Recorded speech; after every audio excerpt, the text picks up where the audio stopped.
Welcome back to the 99, where we're focused on brewing a better competitive commander. I'm your host, Patrick Marlette, and that is precisely what we're going to try to do today. Today's episode of Cold Brew has us taking a look at Jeska and Tormod, and this pairing is somewhat unlikely, particularly if you saw the initial announcement of this cold brew being Jeska and Tymna, and I'll get into that in just a second, and my design philosophy around these two pairings in just a moment as well, but I do want to get a few notes out there first. If you ever happen to jump on the homepage for the 99's channel, very unlikely, I know most of us just go to our subscription feed, but if you did go there, you might have noticed that there is a regular schedule outlined in the channel's banner. So on Tuesdays, every Tuesday moving forward, for the foreseeable future, there will be a cold brew every other Tuesday. Then you'll see the word test play after that. So the following week, the list we construct together will be tested against players from my own player base, as well as personalities and players in the general community. Now, what does that mean? Next week, we have Mons from cEDH TV playing with me and two of our crew to test the list we'll be constructing today within 2 hours. I know, a little crazy, but that is the whole concept, to put these lists through their paces to see if they're up to snuff against other cEDH players and other cEDH lists. And of course, the amount of guests I'll have on will vary moving into the future. I've actually slated up through January, February, March. I have players up through March set aside to jump on the channel. And of course, I'll be expanding who we have on the channel to play with me and play test these lists in the future. So expect every other week to have a cold brew followed by a play test. And with Call Time launching soon, well, expect a bunch of new lists for Call Time. We've already covered Magda. She's all right. If you haven't checked that cold brew out, go ahead and take a look at it. She's definitely cEDH worthy to some capacity, but I think it needs a little bit more fine-tuning on my own part. And of course, all these lists I hand off to you to be bettered or perfected in your own way. Now, let me just check that we're all here and you can all hear me just fine.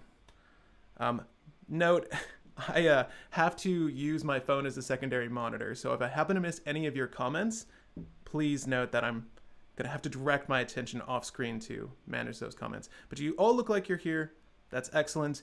If I can ask you all a favor, when there are latecomers to the stream, I hate repeating myself. So if you can just let them know what the general strategy of the deck is. I oftentimes, or at least with the last two brews, had people jumping on constantly asking, hey, what does this list do? Why isn't this here? What's going on? Help with that, because, I can't do everything for these people. Also, you can rewind these videos if I'm not mistaken, or at least I've tried to set up YouTube so that you can jump back to get details on the deck as we move forward, because I don't want to interrupt the process. Again, we're only going to take 2 hours to construct this list. Now, okay, perfect, hearing me fine. Thank you.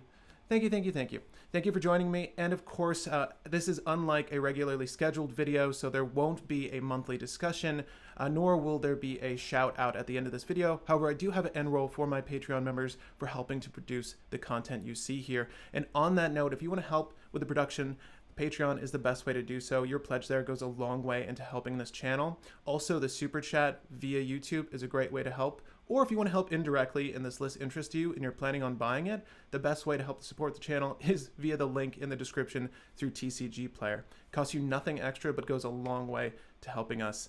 And this list is probably shaping up to be pretty affordable. I mean, outside of some of the staple lands and such, it's relying on some really weird, really hinky strategies. So before we jump into this, Rayhan and Jeska. Those were my initial partner pairings for this style of list. Unfortunately, Rayhan was somewhat neutered with the new commander's rule, where, the creature dies, goes into the grave, and then is ported over to the command zone. There's a food chainer. There used to be a food chain strategy where you could exile Rayhan. Rayhan's counters get moved because Rayhan would go immediately to the command zone. Well, now Rayhan gets exiled by food chain and is in exile, and then may be chosen to be placed back in the command zone. So at that point, Rayhan has no +1/+1 counters. So basically, the strategy for that particular Jund list would have been infinite creature mana, infinite creature cast with Rayhan, and then obviously using Jeska to destroy the board because of Jeska's top effect. And we'll go over both of these commanders in a second.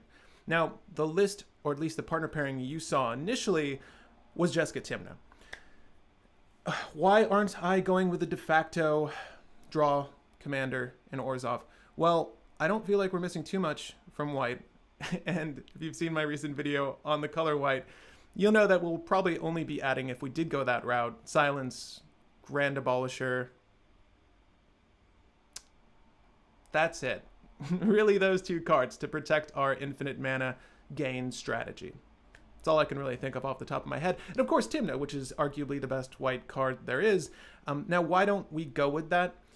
In my mind, draw doesn't equal a win. It helps you get there, but it doesn't equal a win. So if I can have part of a combo in the command zone to play a part of a strategy, that's already solving part of the equation for me. And that's of more interest for me as a brewer. So today, we'll be discussing Tormod the Desecrator and Jeska, Thrice Reborn. So I'll read these off in case you can't see them, but I'm going to read them off anyways. 3 generic, 1 black, legendary creature, zombie wizard. First thing to note, zombie, important tribal for this list. You'll see why in a second. Super important tribal for this list. Whenever 1 or more cards leave your graveyard, doesn't matter how, it doesn't matter what that card is, create a tapped 2/2 black zombie creature token. Okay, that is the core part of the infinite mana lines we're going to try to assemble with Tormod. Furthermore, 4/2 body.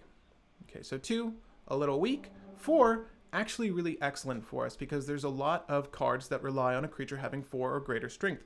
And we'll go over those as we're constructing the list. Now, Jeska Thrice Reborn. You likely all know what she does, but for 2 generic, 1 red, legendary planeswalker Jeska, Jeska Thrice Reborn enters the battlefield with a loyalty counter on it for each time you've cast a commander from the command zone this game. Okay, we'll get to how we're going to do that. So she has 0 loyalty herself. Her first ability, and I'll paraphrase here, allows you to, when the next time a creature would do damage, it does triple that damage to a player, right? So in the case of Tormod, it would be 12, provided we get in, right? And then the negative X, Jeska Thrice Reborn deals X damage to each of up to 3 targets. This is brilliant when you have infinite mana.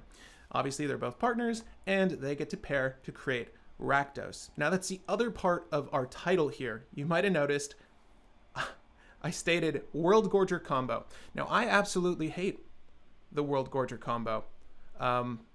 However, it is one of the best infinite mana lines. And I mean efficiency-wise. You can very easily accomplish infinite mana with Worldgorger Dragon, right?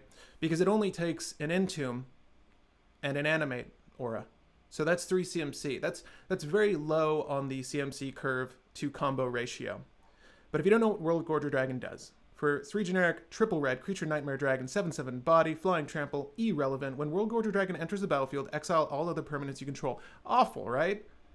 But when Worldgorger Dragon leaves the battlefield, return the exiled cards to the battlefield under your control. So the concept here, the basic concept being, with one of 3 animate auras that exist in black, you can animate Worldgorger Dragon, right? Let's just say animate dead in this instance, and there's a delayed trigger on animate dead as well as any of these other animate auras. When this leaves the battlefield, you bury the creature that it's enchanting.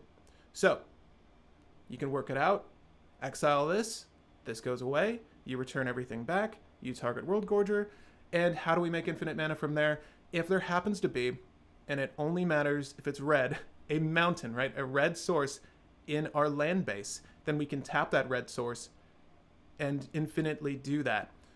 Here's the hang up. You do need a target for the animate aura after the fact, right? Worldgorger is not what you can end on. And lastly, you do need to end the combo ultimately. So after you've generated infinite mana, cast Jeska multiple times, win the game. The hang up here, you can remove Worldgorger Dragon in response to that first trigger and simply exile everything.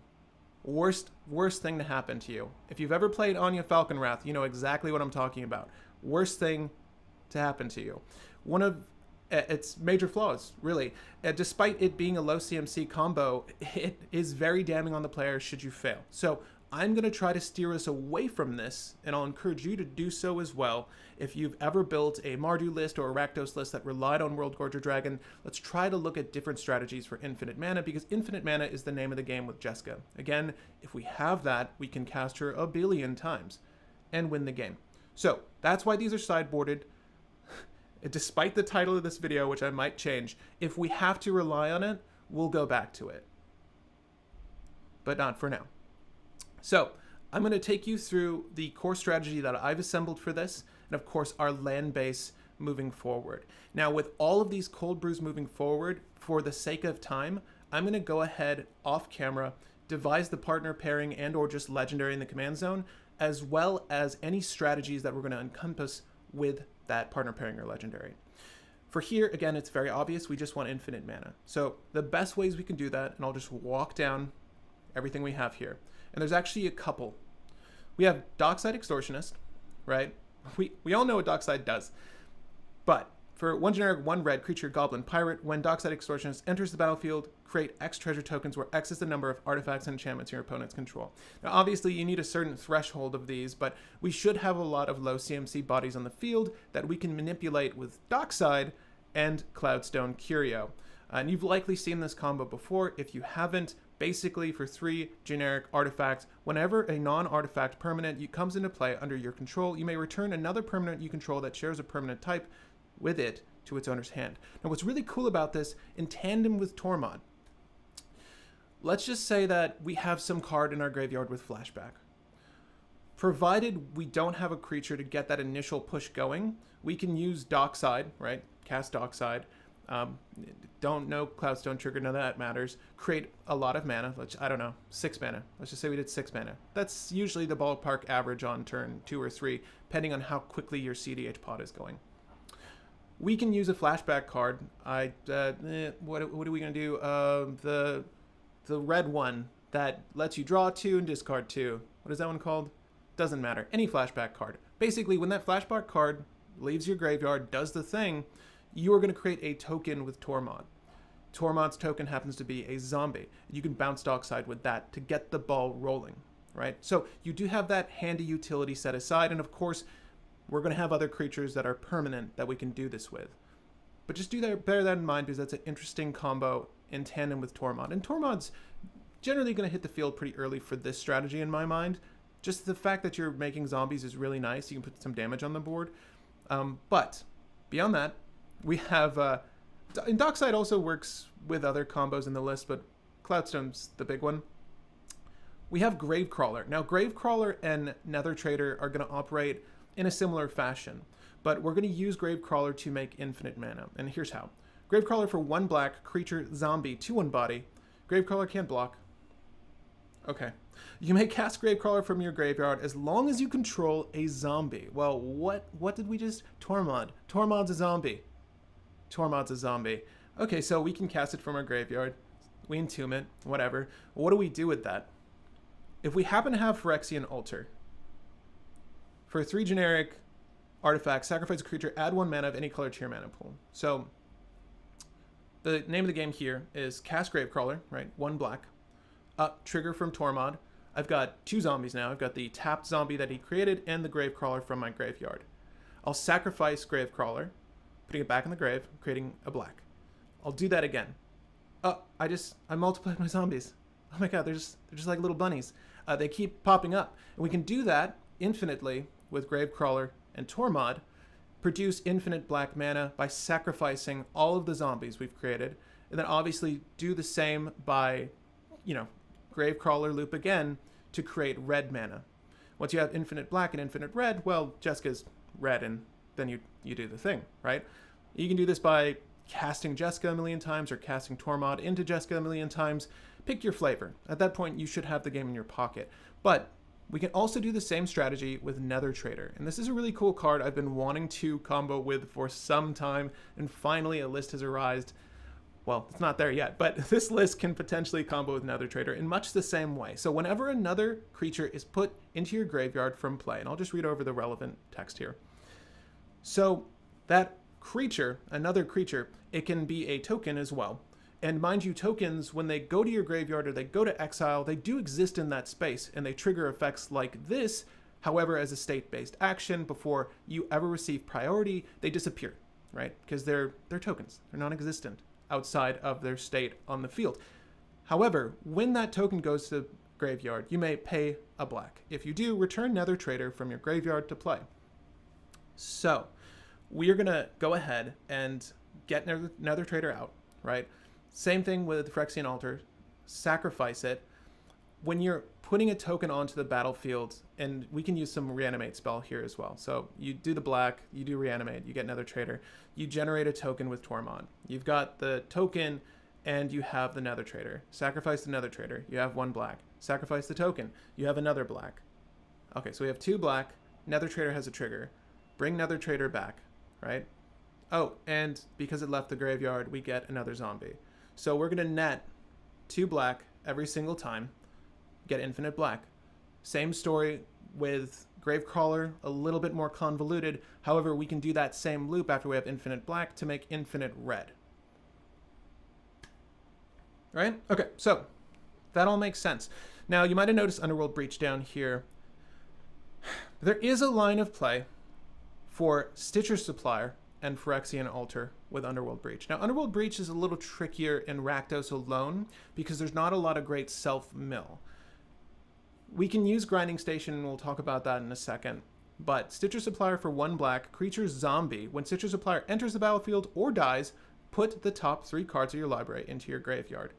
So, if you remember correctly, Underworld Breach requires that for the escape, you exile 3 cards from your graveyard. So you're net neutral every time you cast Stitcher Supplier from your graveyard, but you can use Stitcher Supplier with Phyrexian Altar to essentially, it's like the opposite of like Gitrog's like hand fixing in Golgari. When you're doing the Dakmar loop, you can sort of grave fix for yourself, pending, let's just say we have 6 cards in our graveyard that we can play with, beyond the 3 that we have to exile. Well, then you can set up the perfect grave state for yourself to get the ball rolling on that infinite strategy, right? And again, as Phyrexian Altar is a part of this loop, we can use Gravecrawler once it hits our grave to do the Gravecrawler thing. Stitcher Supplier with Underworld Breach is set up. Strictly set up. However, you can also use, instead of Phyrexian Altar, Culling the Weak to get the ball rolling on that same game plan, right? Again, it's net neutral every time you do this, so far as cards in your grave are concerned. However, this is going to get you black mana as you go along. So if you have Underworld Breach and you have Culling the Weak in your graveyard or in your hand, you can use this on Stitcher Supplier to produce black mana, right? So every time you were to kill the Stitcher Supplier, you make 4 black mana. You can cast her from your graveyard, exiling 3 cards with Underworld Breach, right? You go down to 3 and do that same thing again by casting your Culling the Weak from the grave. This is going to eliminate the 3 exile you get from Stitcher Supplier, but you should be net neutral on this as well. Getting to go into, well, pseudo infinite black. You're going to get a lot of black and be able to cast the cards that are going to get you the combo you need. Okay, so throwing a lot at you, but that's where we're at with the Faithless Looting. Thank you. Faithless Looting. Okay, I just read that. Let me go ahead and look at some of these comments. I know I've been talking at you for a moment. Thank you for listening. It's very cold in here, and I need to turn off my AC, and my remote is over there. So give me 1 second.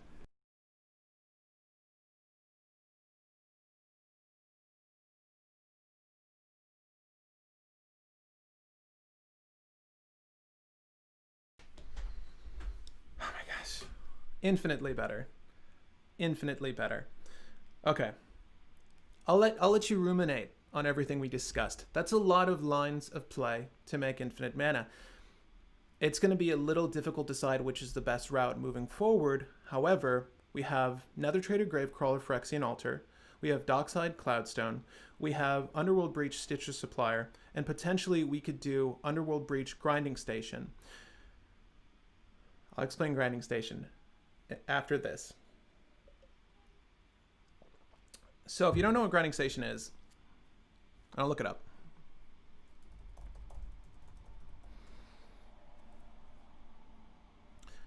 It is a 2 CMC artifact that allows you to tap it, sacrifice an artifact, target player mills 3 cards.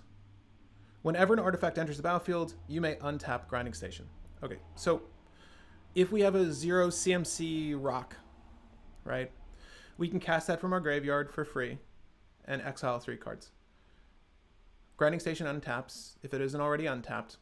Sacrifice, let's just say it's a Lotus Petal in this instance, sacrifice the Lotus Petal to mill ourselves 3 cards. In much the same way that Stitcher Supplier works, we're able to drag the Lotus Petal back out to the field continuously to give ourselves to Grave Sculpt. Let's just call it Grave Sculpting. to grave sculpt the perfect scenario for us to play out one of our reanimate strategies. I'm calling it a reanimate strategy, but Nether Trader and Gravecrawler are more of a cast / recursion strategy, right? So those are our main lines of play. And of course, if Dockside pops up and you have the requisite mana, just go for that. You know, Dockside's a very easy way to get the ball rolling. And it also doesn't rely on your graveyard. Specifically, if you're faced up against Rest in Peace or Leyline of the Void or Planar Void, anything that's going to eliminate your graveyard or doesn't allow you to get things from your graveyard, like a Grafdigger's Cage, back onto the field, then of course, aim for Dockside. Or simply remove said artifact. Grafdigger's Cage is really the big one, and we do have a Swarm of whatever to remove enchantments now in black, but we'll see if that becomes a big enough threat. Not that many people play Rest in Peace because a lot of people rely on the same strategies, or at least strategies that rely on the grave to some capacity, right? So that's where we're at with this list so far.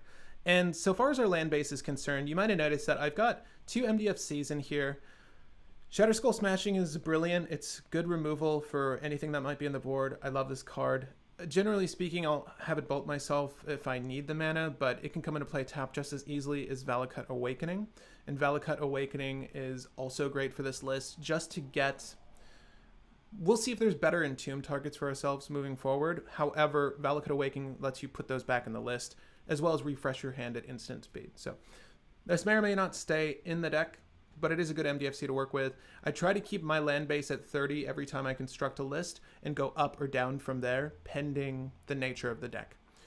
This is really looking like, because we're in Rakdos, we have all the ritual ramp we want, and we've got, obviously, Ad Nauseam and Peer into the Abyss to fool with. So we can quickly assemble this combo with, I hate saying the word, a turbo strategy. We can do that, which might be the route we take this, right, to get under most of our opponents, or we can go a slower route, a stack-seer route. A lot of good stacks, a lot of relevant stacks, happens to be artifact based. So most lists can run it.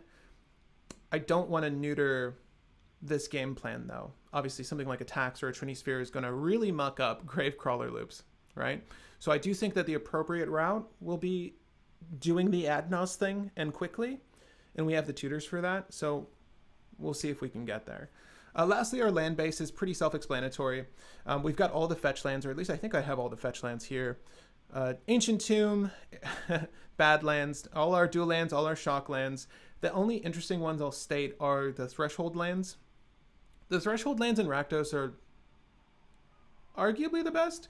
They're very good at removing hate bears, and hate bears have historically been 2/2 bodies, but we get a whole diversity of them now. However, a lot of them have 2 defense. So Barbarian Ring, once it hits Threshold, is going to allow us to zap said target creature or player. This has been errata to any target. And of course, we also have the Cabal Pit that does -2/-2. So we can hit those opposition agents that are going to be mucking up our tutors. And our tutors are going to be really core to this strategy, I'm certain, to get the ball rolling on this. And of course, we're also using Phyrexian Tower. Like, this is just really great with all the zombies we'll be generating, and I'm going to try to get in a sub-strategy that allows us to just populate the board with zombies, because obviously they're going to help propel this game forward in a meaningful way. Obviously, Tormod, generating zombies, having a zombie to Culling the Weak, having excess mana to produce the PETA, the Peer into the Abyss, is really good. So Phyrexian Tower is another one of those utilities, and we're in Rakdos, so the double black is largely going to be useful for us. And we might even go with Necropotence in this list as well for value. I don't think we can work in a Necropotence line that will have us win on the spot. And also the trigger on that is really tricky to work around. When you discard a card, it goes into exile. We don't really want that. However, Necropotence still a really valid card for the list. Other than that, I don't think we have anything interesting. Tainted Peak is something from Torment we could take out, but basically, if you control a swamp, you can tap it for Rakdos. It's very good. We can get away with the colorless for now. I do want to state that we might add lands moving forward, giving us draw potential. So Bonder's Enclave, remember Bonder's Enclave? If you have a creature of 4 or greater power, you can draw a card if you pay 3 and tap it. We might run that. I don't think we're going to need it. But we can do that, and we can also do the War Room, which is the most recent land that lets you draw. You know, paying 2 life isn't the end of the world for this list, and I think the card value will be useful, provided we seem to be lacking it. All right, I want to check out what everyone's saying and thinking. Is a Wheel of Fortune Lotus Petal LED in here for Underworld Breach? Nope. It's hinky. And you know what? I have 2 Wheel of Fortunes and I use neither of them. You know why? Because my list doesn't benefit as much as my opponent's list most of the time. And I don't like giving card advantage. I don't like giving any advantage to my opponents. I've definitely weaned myself off of Wheel of Fortune. There are better ways for me to draw cards than giving you all cards. Also, when you do that line of play with the Underworld Breach, you can really screw yourself over. This is where Timna would be better, right? To get the silence down and then do the Wheel of Fortune LED Breach, whatever.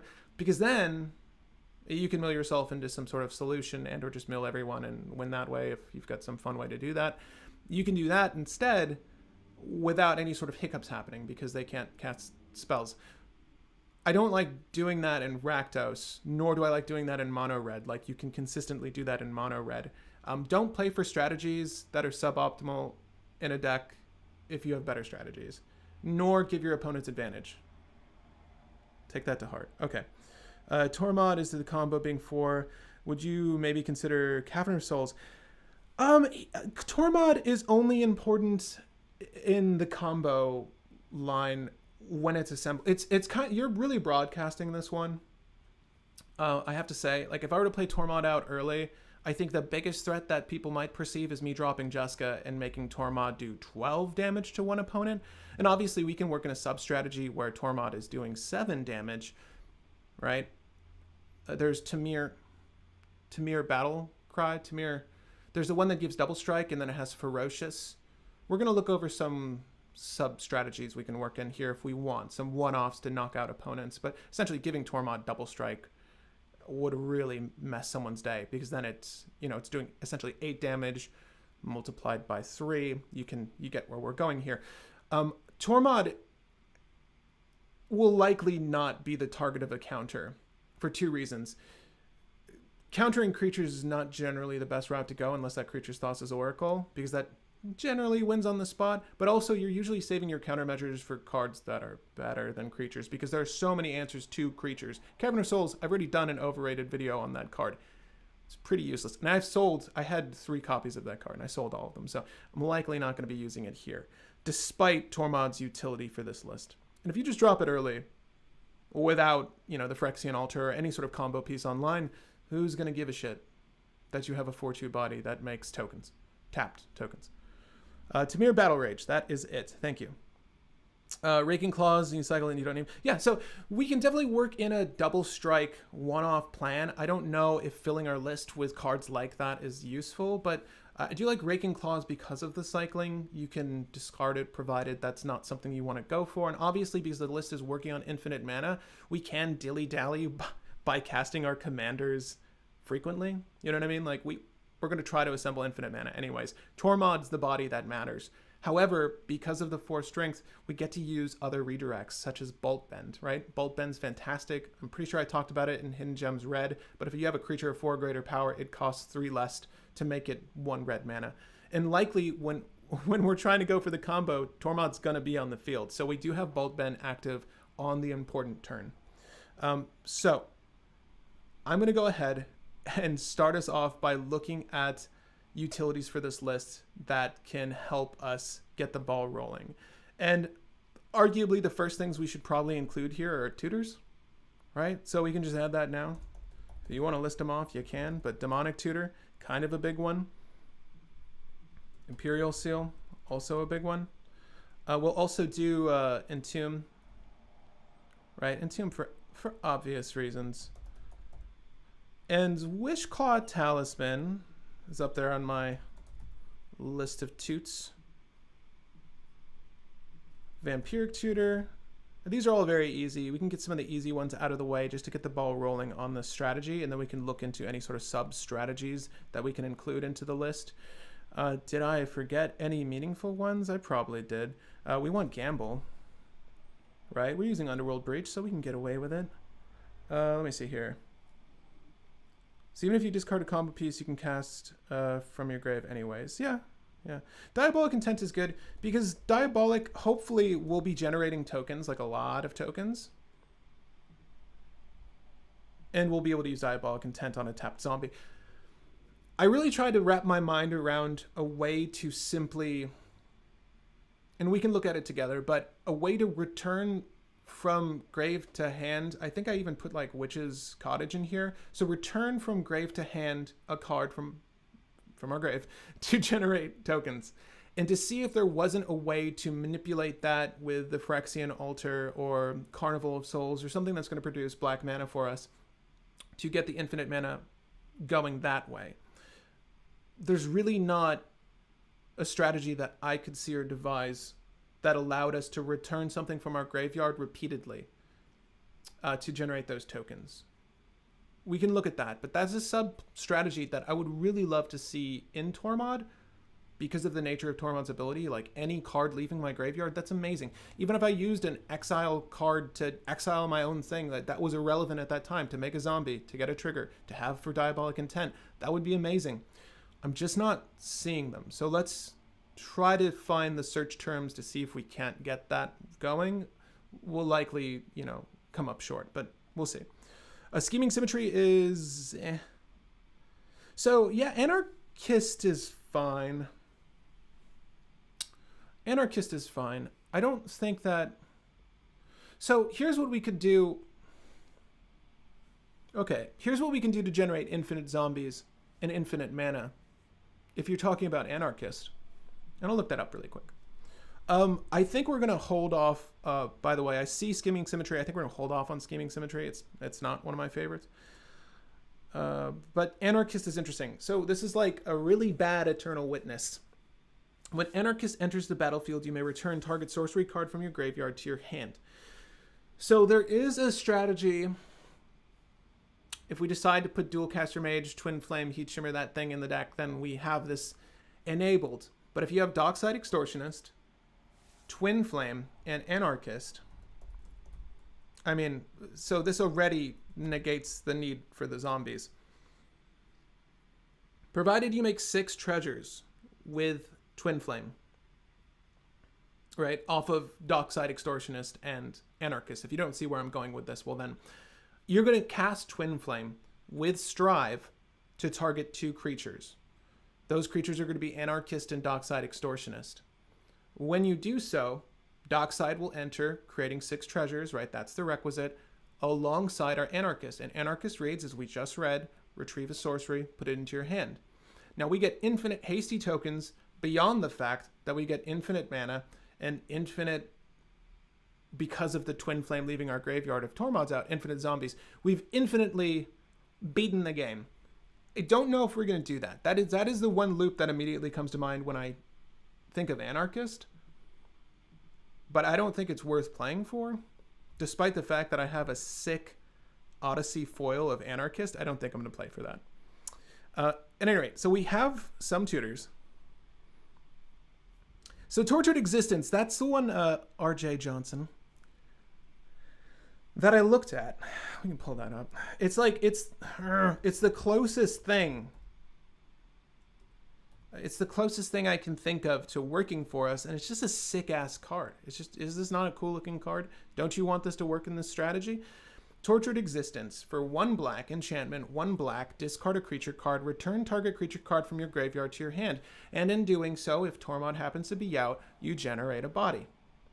Now, bearing in mind, you do need 2 creatures to keep swapping out for this ability, and when you do this, Tortured Existence still costs 1 black to do. So you need to have the Phyrexian Altar out. You would sacrifice the zombies. You have mana to do it again.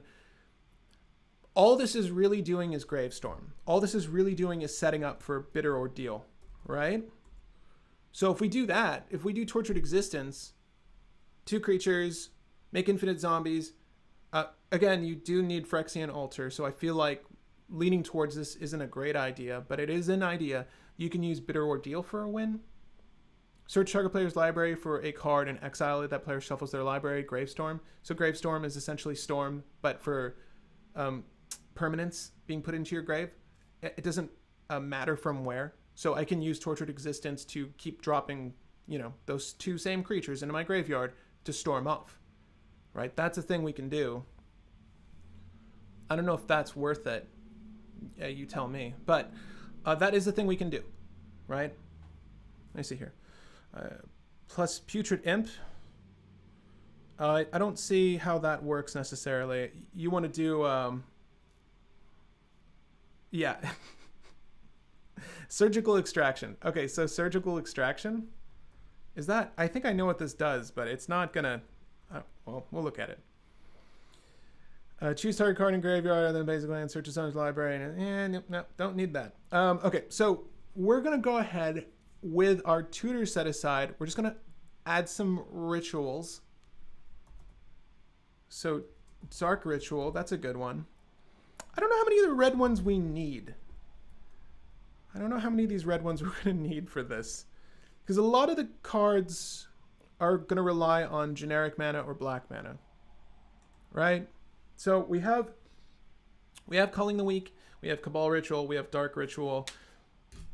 Ah, man. A Jeska's Will is so good. Pardon me. I'm fighting a sneeze here. It's not going to happen. I'm not sneezing live for you. I don't care what sick fantasy that fulfills, but I'm not doing it. Jeska's Will. We can do Rite of Flame? Rite of Flame is good.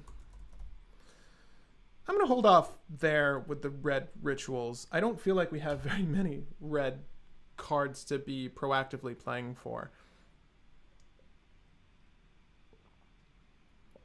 I agree, Jeska's Will might be actively the only one we want, but Rite of Flame is just so easy to utilize. The double red can fit into a lot of the generic costs, so that one can arguably stay as well. We'll see what we need to cut. Again, if we're going that turbo ad nauseum, well, then we're going to want all the rituals we can get. Am I right? That fulfill the generic cost. So that Yawgmoth's Will? Yawgmoth's Will. Yawgmoth's Will make shit leave our graveyard, doesn't it? Well, we're going to want permanence for that. So I don't think there's like a real strategy here, but to turbo something, we can use Yawgmoth's Will. If a card would be put into your graveyard from anywhere this turn, exile it, but you may play cards from your graveyard, right? So I can just start Lotus Petal, zombie, Culling the Weak, the zombie, sweet, ad nause again, right? If someone stops me from fulfilling the combo line, I can use Yawgmoth's Will to just recast all the shit I tried to do it with initially, to include the Peer into the Abyss, to include the ad nauseum. That's actually not bad. This can backfire, but not as horribly as Worldgorger Dragon. So we'll do Yawgmoth's Will. On that note,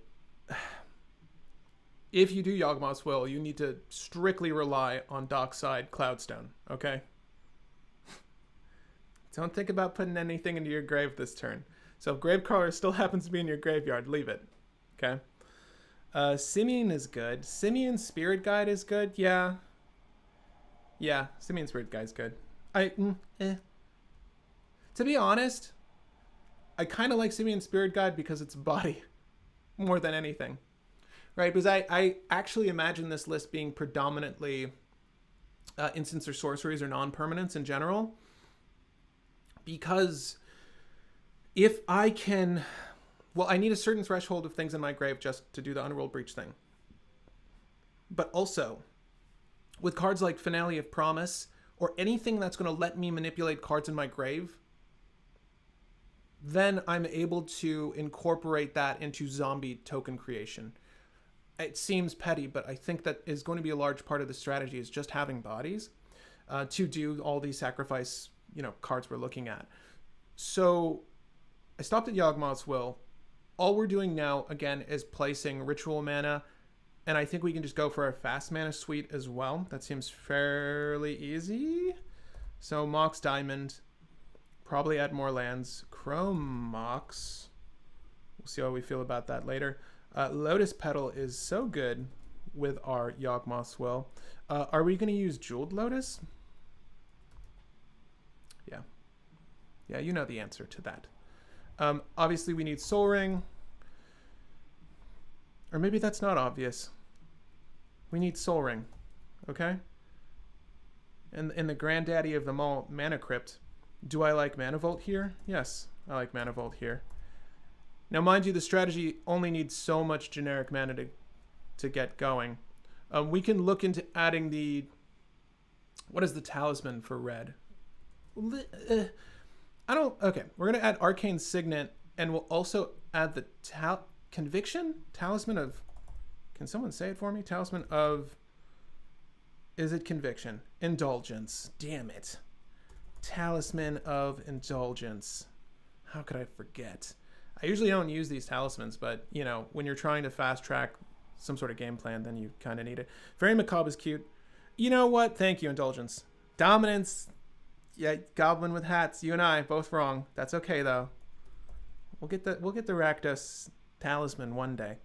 Simeon's Spirit Guide, I'm going to add because the body is nice with Cloudstone Curio.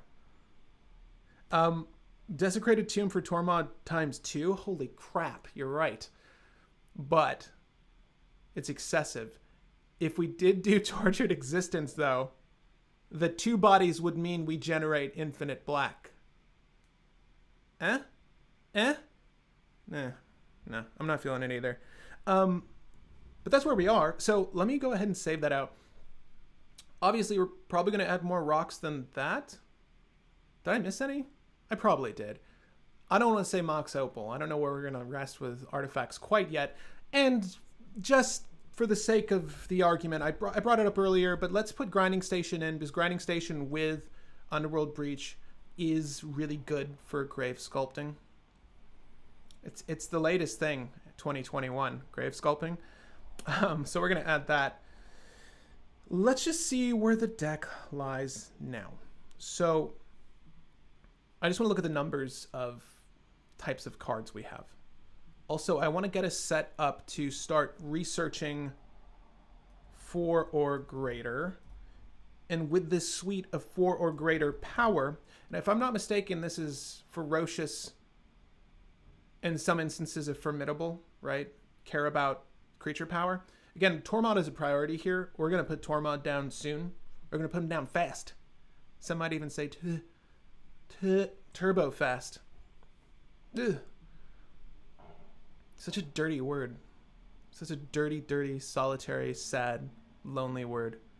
Okay, so we have a couple of really interesting, ferocious cards to look through here.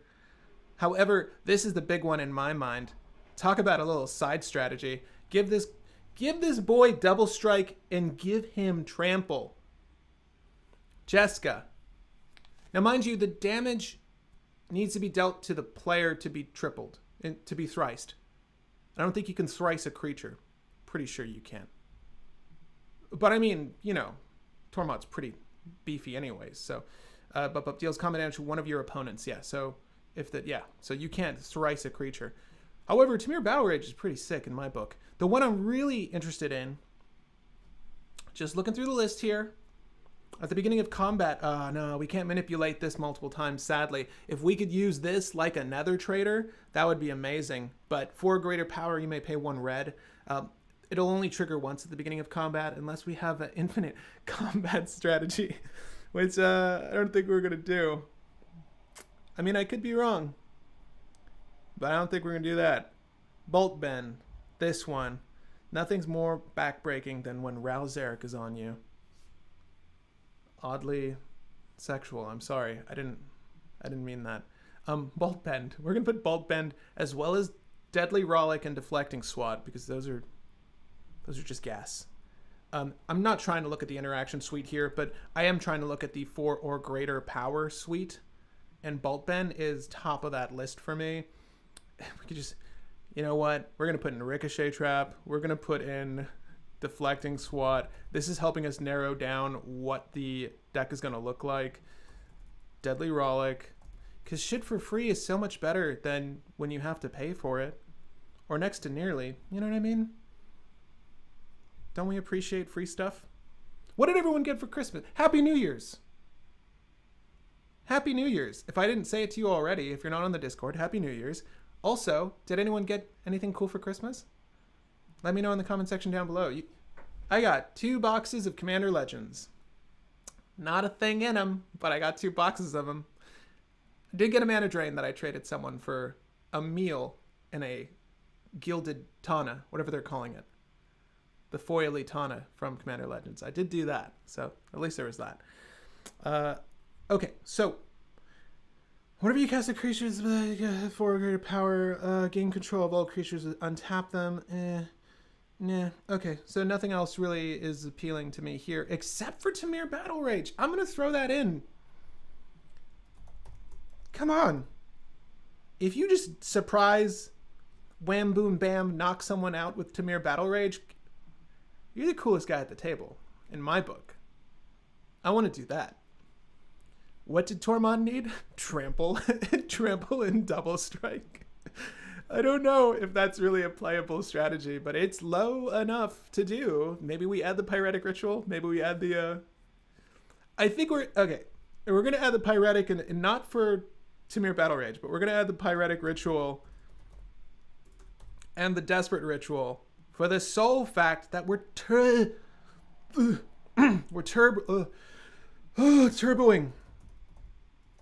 Ugh.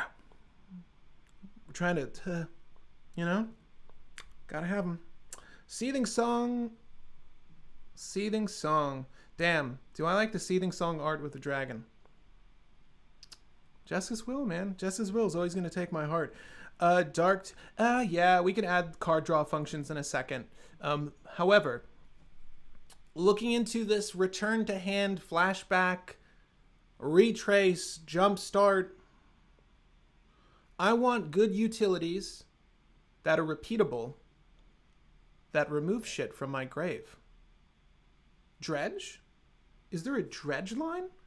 Is there another commander that cares about Dakmar's salvage? Okay, here's what we're gonna do. Spoiler alert, probably not, but we're gonna look up dredge. That's not how you spell it. Like that. Okay, so dredge. Oh, shenanigans. I get a 2/2 zombie and I remove your shit? Shenanigans. Those are some real shenanigans. However, Dark Blast, Dredge is actually good for this list because, again, the Underworld Breach, we're trying to hit that threshold, and this is just doing it for us. And obviously, if we have more utilities that have Escape or have Flashback or Reach, all the shit I just mentioned, or putting them where they need to be, right where our opponents don't want them. Dark Blast could be okay. Past in Flames, maybe? See, you're speaking my language now. You're speaking my language. When you say Past in Flames. So, Past in Flames is specifically a card that grants other cards in your graveyard Flashback. Take that. Flash it back. Backdraft Hellkite's got the booty that makes Usher go whoa.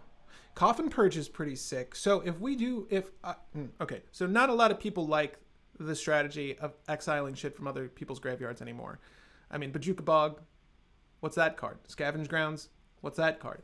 I still like removing stuff from graveyards because trust me, when the strategy comes up where they need that card in their graveyard and you exile it, they feel like an idiot because you threw this guy at them.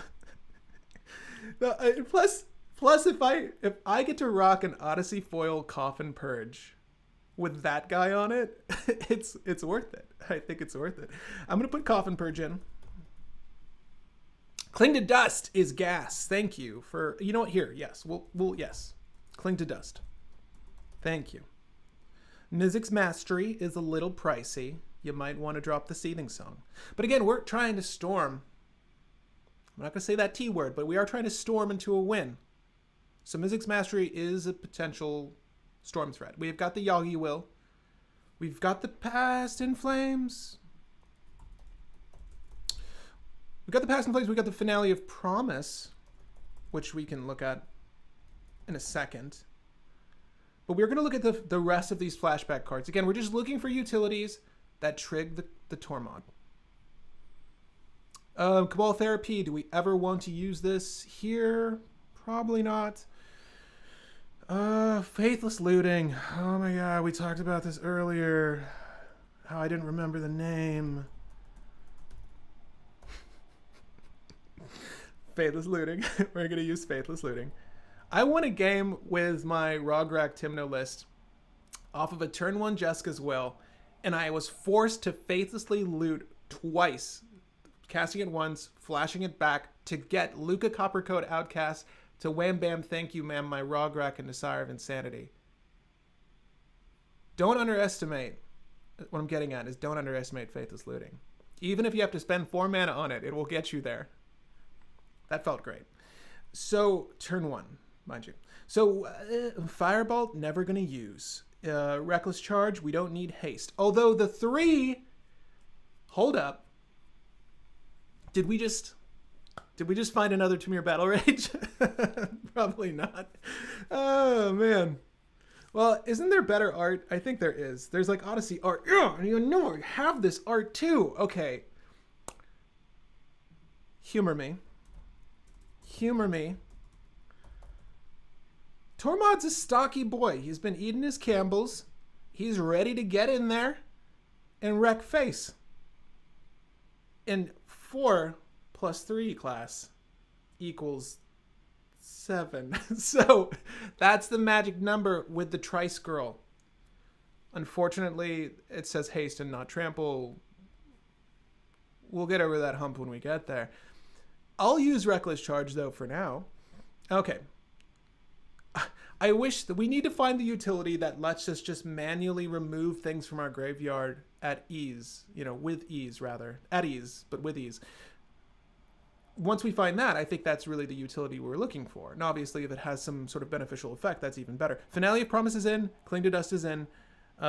Cling exiles cards, Unearth. Unearth ability, yeah, we can look at Unearth. Rotting Rats. We can look at in a second. But we're on Flashback, gang. Stay with me now. Stay with me. Maybe Flashback's not exciting to you, but I don't get to play much of it. So, and you know why I don't play much of it? Because a lot of these, not that great. Past in Flames, though. So, in case you don't know what this does, this was brought up in the chat, and it's something we're using. Each instant and sorcery card in your graveyard gains flashback until the end of turn. The flashback cost is equal to its mana cost. So, I hope you got them seeding songs. Put it in the list. Okay. Retrace viable. Well, if we've got lands, I think that's it. Yes, you could seize the day or recklessly charge. We're not doing that. Okay, so we'll humor Retrace really quickly, right? Oh my god. Retrace.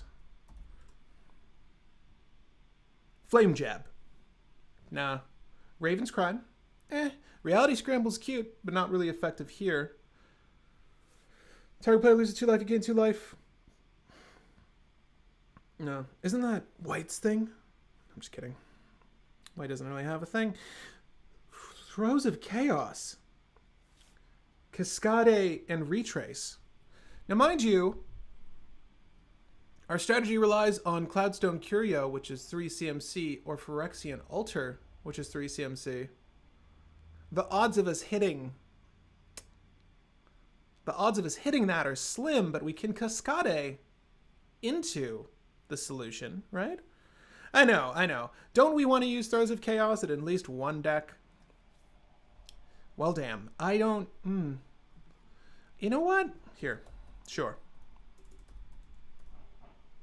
It's going to go in temporarily. Okay, don't get too excited. And also, your Vamp Tutor. Okay, so like if you do the top deck Tutor thing, your Imperial Seal, and they're like, oh, he's got to wait a turn for it, and you do blam, or Retrace this shit, then yeah, you're going to feel really good. Does it resolve?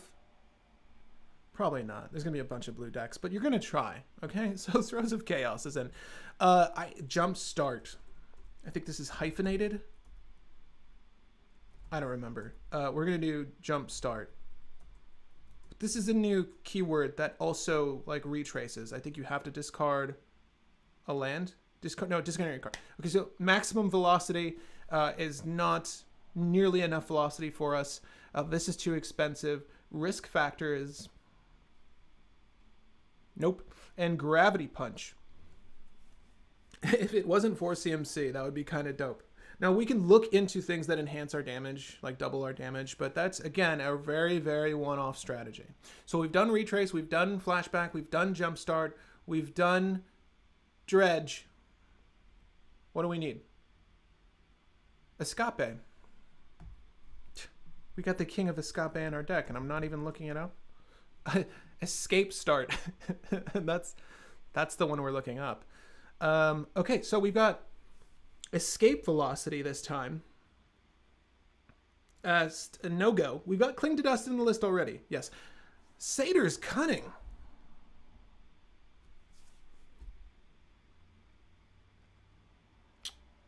No, the escape... Okay, so I was thinking to myself, when I look at Satyr's Cunning, I think to myself, I can escape this.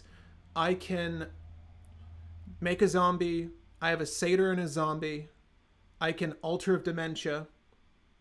I can Altar of Dementia the both of them, but then I need the 3 mana to fill my grave. It's not... We're not there yet, right? Okay. Do I secretly want a viable aggro strategy? Maybe. Kedis, the little lizard, we're going to try that in the future, right? If Kaldheim doesn't provide us with anything to play with, then we'll try Kedis. You can Kedis these nuts. You can Kedis the board dead, maybe. We'll see. That'd be really cool. None of these escape cards are good.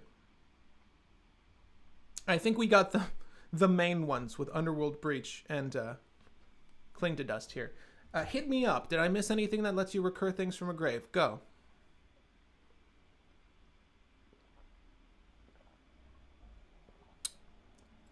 I'll take that silence as a no. Shh. Hit them all. Just like Ash Ketchum. My Pokeball flew true. Has there ever been... I started reading the manga that's MTG related, but has there ever been a TV program for Magic the Gathering? And if so, are they hiring? No, that'd be fun, though.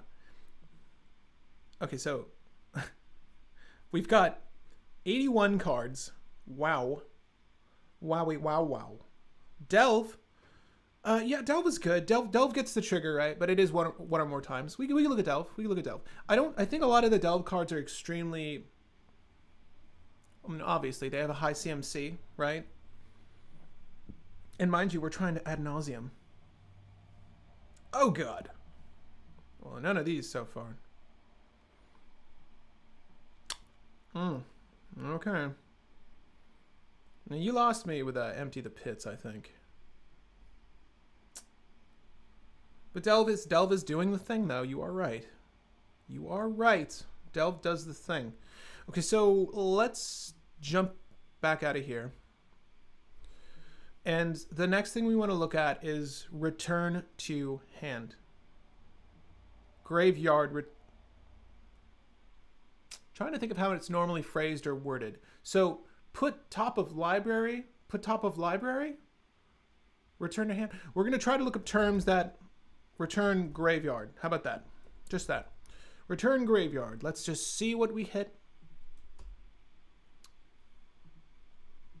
And if there's any utility that just generates zombies. Drownyard Temple's cute, but 3 CMC... the ability is way too much.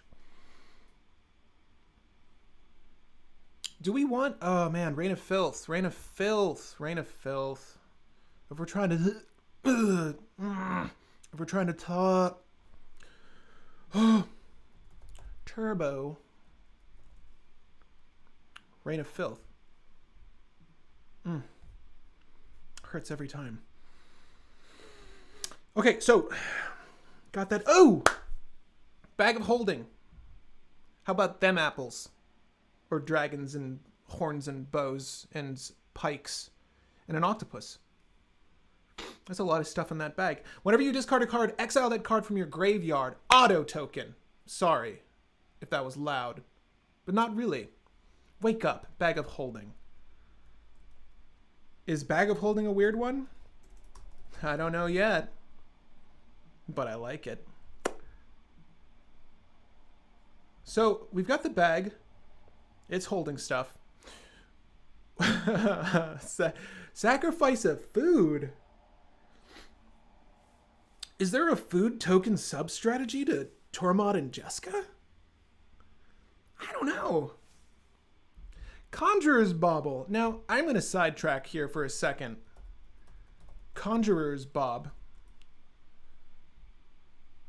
1 CMC, sacrifice Conjurer's Bauble. Put up to 1 target card from your graveyard on the bottom of your library. Draw a card. A little bit of protection, a little bit of draw, a little bit of zombie. Put that in your back pocket, folks. Put the Conjurer's Bob in your back pocket. Keep it there. 2 tutors. 2 tutors we must add. 1 tutor. 1 other goblin. Goblin Welder. Goblin Engineer. Trash for treasure. If I entomb my Phyrexian altar, I'm going to trash whatever the hell artifact I have to get that thing out. Same thing with Cloudstone Curio. And of course, because both of our important artifacts are 3 CMC or under, Goblin Engineer can not only tutor them, but retrieve them. So maybe the Reckless Charge is useful? Okay. This is the haste, remember? Okay, Goblin Welder. How could I forget? My good old friend. I also love mucking with my opponent's shit with Goblin Welder, I have to say. Goblin Engineer. Entomb that artifact. Trash for treasure. Probably going to be taken out. But it does the same thing as those two, right? Okay. Got that out of the way. I'm going to look at your comments. No more cat. Petrified Field, probably worth it, depending on the color needed. Is that the one that retrieves return target land card from your graveyard to your hand? That's kind of cool. Right? You do that with your fetch land? And we're using what? 7 fetch lands? I don't know. I forget how many are in here. 6 or 7. Petrified Field. I'll humor this. I have a Petrified Field, like behind me, directly behind me. It's been in this video the whole time. It's somewhere in this room. I might use that. We'll see. These little suckers come back when they die. Nah. Okay. Gonna ignore those. Phyrexian Reclamation. Return target creature card from your graveyard to your hand for 2 life and too much mana, in my opinion. Not gonna use that. Now we can use... with some of these, like, return to field creatures, like we just passed him. Like Blood-Soaked Champion, okay? Blood-Soaked Champion. Hear me out. Think about this. 1 black, Raid. It's an activated ability. Return Blood-Soaked Champion from your graveyard to the battlefield. Activate this ability only if you attacked with a creature this turn. Who be swinging? Tormod be. So that's 1 generic, 1 black to return it to the battlefield. Well, have you heard of Embalmer's Tools? Activated abilities of creature cards in your graveyard cost 1 less to activate. We can do the thing with this, right? We can do the same thing with this as we're doing with Gravecrawler and Nether Trader, but bearing in mind you're adding a 4th card to the combo, and I try to avoid that generally. But you also have tap and untapped zombie you control. They're tapped normally. Target player puts a top card of his or her graveyard into his or her library. Oh my god. Target player mills themselves. Let's just stick with that. Whew. We're making a lot of zombies, and Tormod's a zombo, right? Stick that one in your other back pocket. Or don't. If you don't have pockets or you're pantsless, it's fine. Just remember the cards that I bring up, okay? I'm not doing this for my health. Return target creature card, convert back, nope. Tortured Existence we looked at, and of course, there are cards like Unearth, Animate Dead, all those things. Can raid off itself. Yes, it can. It can raid off itself. Reassembling Skeleton doesn't need you to attack. It's the same effect. The only issue with the Skeleton is that it's 3 CMC to do. Sanitarium Skeleton? No, you're talking about Reanimating Skeleton. Yeah, that's 2, I think. We're going to avoid those. I think that Gravecrawler and Nether Trader are enough. I sidetracked us for no reason is what I'm saying. Okay, but appreciate that you know about Embalmer's tools now. Okay. I don't see anything here that's immediately jumping out at me. Mill 3 cards and may return a creature card from your graveyard to your hand. Like, Corpse Churn is cute, but like 99 card singleton. Am I going to hit the creature I need? It's instant speed, so you can sort of work it in as a recovery piece. But I'd rather just have a Volroth Stronghold, the Witch's Cottage, which is in this list. Like, that's what we're using. So probably not. And the reanimate spells, I'm not really using them because all of our creatures reanimate themselves, right? So it's kind of cool that we can cut out the middleman. Because again, Nether Trader and Gravecrawler, they come back themselves. They don't need help from anybody. Oh man. Okay, so we could Nim Deathmantle, right? Do you all know the Nim Deathmantle combo? Either Priest, Urabrosk, or Gix produce triple red, triple black. This plus Nim Deathmantle plus Phyrexian Altar makes infinite mana, right? So you get the 3 from the Priest, you get a zombie, you sacrifice the zombie, that's 4 mana. Liar? Ah, shit, you still need Ashnod's Altar. This is only going to give you infinite Gravestorm. It's not worth it, kids. We're not going to add Ashnod's Altar. Trust me. Don't want to do that.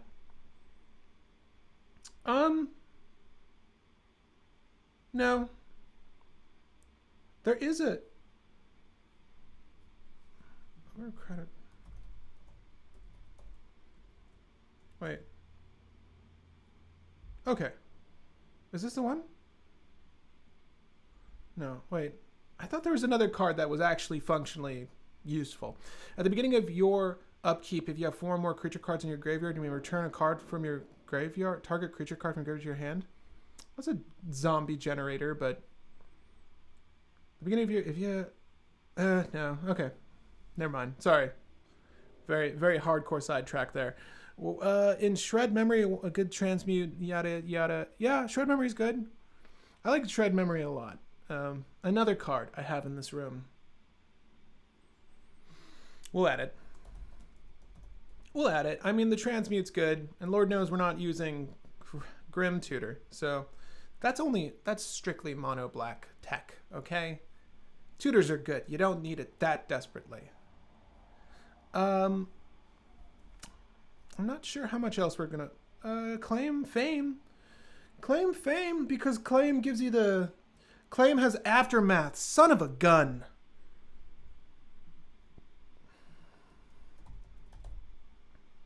How could we forget? What is wrong with us?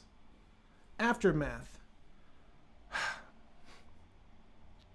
Cut ribbons. Claim fame is arguably the only decent one for us, right?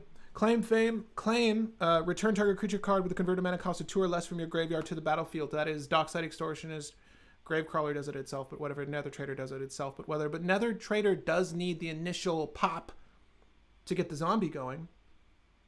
And if you're going to tilt your head, talked about this one before, but target creature gets +2/+0 and gains haste until the end of turn. And aftermath means that we get to make a zombie.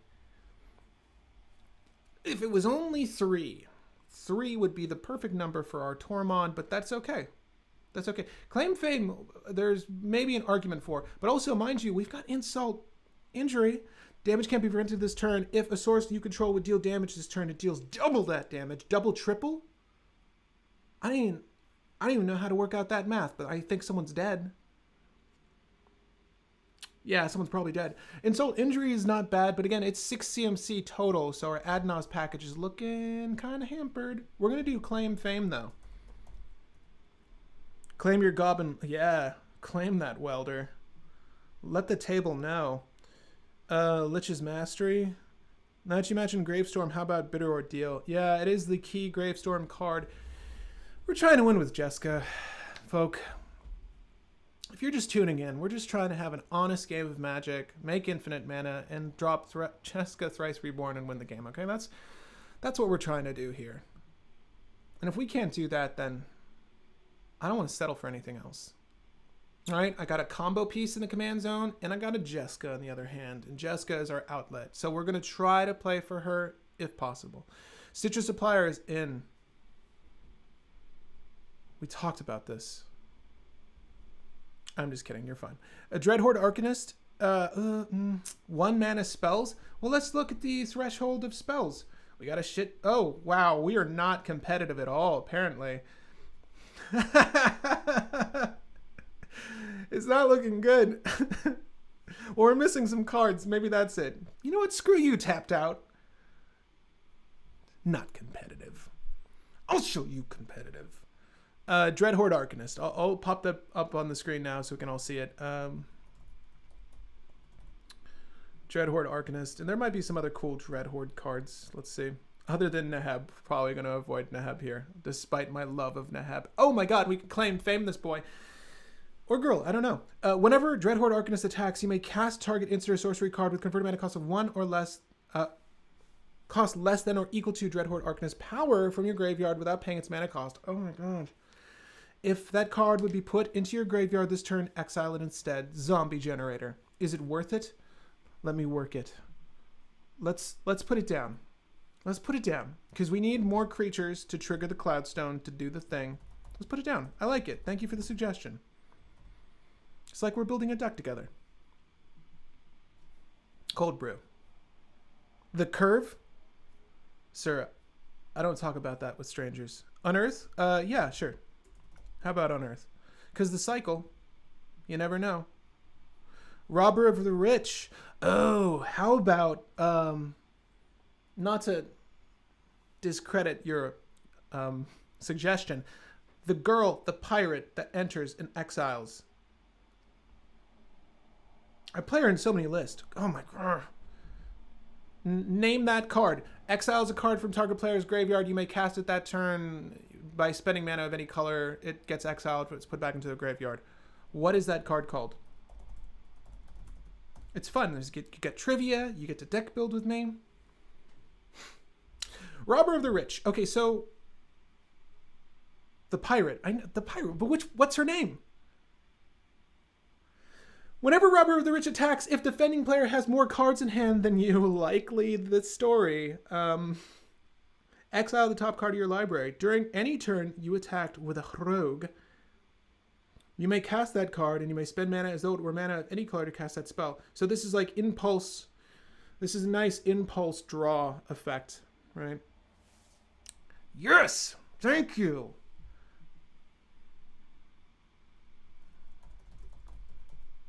I knew I could count on you all. I knew I could. Other players on the channel thought they're too casual to help you, Pat. But I said no. My audience is competitive. Despite what Tapped Out thinks about my list, I at least know my audience is competitive. So thank you. Thank you for that. I'm really starting to well up. You can't tell. Robber of the Rich is I don't know how I feel about that. Don't know how I feel about that. Opposition Agent. Okay, so let's just add some, let's just add a suite of removal and interaction. How about that? How do you feel about that? Let me know in the comment section down below. Thank you for the Dire Fleet. Yes. Thank you for the Dire Fleet. So we've got the Fleet Skeet Girl. We got the Oppo Agent. We've got, Unearth is probably going to be removed, FYI. What other hate bears and or stacks pieces would work well in a list like this? Comment in the comment section down below. We're going to add your thoughts. However, we're also going to add a suite of removal. So let's consider the kind of removal we want to play in this list. I think things like a Braid are probably good, right? Because we need to get rid of any sort of Grafdigger's Cages that are opposing us. That is really the big threat here. I'm trying to think. When you add removal, in my opinion, the first thing you should consider are the cards that opponents might play that effectively hamper your own play line or strategy, right? So a Braid is good because it gets rid of Drannith Magistrate. It also gets rid of Grafdigger's Cage. I like Snuff Out, but I don't like the fact that Snuff Out costs so much. We're trying to trying to turbo. So can't have high CMC spells, gang. Shattering Spree, maybe. Torpor Orb is good. Imperial Recruiter. Speaking of Torpor Orb. Put the chains on. Blood Moon. We do need black mana, gang, so I don't know if Blood Moon is worth it. You mean put the chains on like Chains of Mephistopheles? Because, you know, anytime I get to play this card... that's not going to do it. Chains of Meph. So this is cool, right? This is kind of cool. Fill our own grave with things. If a player would draw a card except for the first card, one they would draw in their draw step each turn. That player discards a card. If that player discards a card this way, they draw a card. It doesn't draw a card, they mill a card. So it kind of plays into our strategy, if that's what you mean by chains. Byforce is okay. Puzzle Box? Teferi's Puzzle Box? Let me put Meltdown in right quick. Because I like a nice, clean, destroy everything spell every now and then. Byforce is nice. I can't say I like Byforce though. So far as stacks pieces that we can add, and mind you, we're trying to go quickly here, so trying, keyword. So we'll see. What's interesting is that, you know, the combo is inherently going to be a little bit slower because of the fact it relies on a 4 CMC commander, but then the cards that are in the combo are really efficient. So I think we can get away with it doing the PETA Adnos thing. And again, if we need to shift gears, we have time for that. We can make this a little bit slower so that the stack suite can be expanded upon, and obviously any sort of removal suite we're working on can be expanded upon. Now, I kind of like the idea. What are the arguments against Byforce? It's one spell. Counter magic. I can't tell you the number of times I've resolved Byforce, but I can tell you every time it's been countered. Byforce is fine. I like, if we're going to do that, I think someone said Shattering Spree. This is a good card. That's a good card. Those are multiple copies. I'm sorry, Blue Mage. I'm sorry. It's not happening. I don't like... I've talked about Byforce on the channel before. I don't know if you know this, but I'm not a huge fan of it. Chaos Warp is fine. Feed the Swarm, maybe.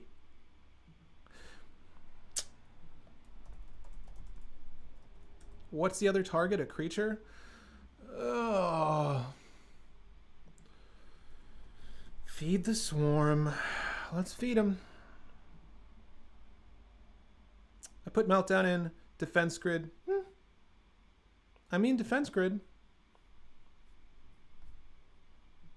Yeah, I see that. I don't know about Defense Grid, gang. I don't know about giving someone all that power. No one man should have all that power. I don't like being the one to give them that power. So let's just see where we're at. We got 98 cards. I think that we should add Dark Confidant. And we'll see where we're at with our removal stacks suite. But we do need card advantage. And right now we've got none of it, right? So we've got Dark Confidant, and we need not a Phyrexian Arena. Maybe a Dark Tutelage.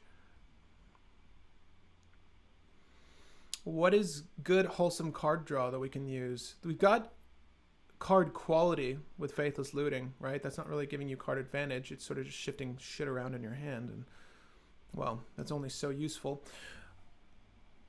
There's not... Man, Necropotence. Yeah. I don't think I added Necropotence, right? Shredded Sails. Haven't done that yet. Demonic Consultation is a good call. Praetor's Grasp is something we haven't used. Jeska's Will's in. Knight's Whisper. Clamp. Clamp. We're making 2/2s. Dark Tutelage I love. Sign in Blood. Necro makes zombies the same way Bag of Holding does. Fact. Stop at 1. Stop at 1 discard, though, you know, and make it a land. I do like Necro. Village Right. You know what? Village Right. This is the deck for you. This is the deck for you. Wheel of Fortune, Mindblade Render. Okay, so I am off the Wheel of Fortune bandwagon. I rarely use that card. I mentioned this off the top of the video, but I'll say it now. Wheel of Fortune, double-edged sword. Usually, that blade goes right through your chest. Not a fun time. Don't give opponents cards. Don't give opponents cards, especially with Hull Breacher. Unless wheeling is part of your strategy, right? Like you're storming off in a way like that. I'm not a huge fan of Wheel of Fortune, and it's rare the occasions where you get to do Lotus Petal, Ancient Tomb, Mana Crypt. Bleh, I'm going to go right into a Wheel of Fortune. Cool. I get to play more things. Those explosive turn ones are rare. I think they've happened on the show before, but I mean, they're rare, okay? Just because you've seen them here doesn't mean they're common. Okay, so that's where I'm at. Price of Glory. I do like making people sacrifice shit, but I don't know about Price of Glory. We'll see, because that also hits us. That also hits us. And I try not to hit myself when I can avoid it. Okay, so the competitive meter is off the charts here. We're clearly doing something right.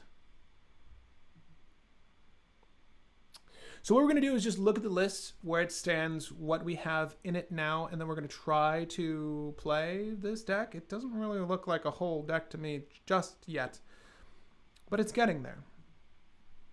And I'm hopeful, okay? I'm hopeful. 101 cards. Now, unlike the Dalmatians, it's not a cute thing. Commander is 100 card singleton, so I do need to cut a few cards here. Okay. Throes of Chaos. Man, that didn't take long. All right, well, let's just take a Gand, the rest of our deck. There could be a case made for Master Duretti. There could be a case made for Artifact Lands, right? So we have something to swap out with our Goblin Welders of the world.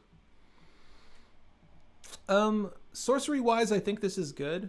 Again, I want to have a lot of instants and sorceries to manipulate our Past in Flames, our Finale of Promise, all those goodies, right? Particularly Yawgmoth's Will. Super flavorful for the list. Super good with Tormod. We put in Petrified Field, which may or may not stay. I think that ultimately we might need more swamps. I have to look at the... Oh, apparently we're mostly red. Okay, well, I'm a liar. But all of the important cards are black. Like, that we do need the swamp mana. We'll see. We'll leave it at even split for now. Bolas's Citadel. Yeah, we could. Okay, so we're actually at 100 cards. So I might actually just go ahead and test this to see where we're at, to see what kind of crazy stuff we can do. I certainly think that there is more room for ramping us into a win. There's not really enough here. Well, let's just try it. Let's try it. Don't make me Worldgorge. Please don't make me Worldgorge. We're going to try to avoid that. Fire Covenant. Oh, dang it. Why'd you have to come in here and tell me my favorite card? Yeah. We want that. It's going to bump up the competitiveness of this list, I'm sure.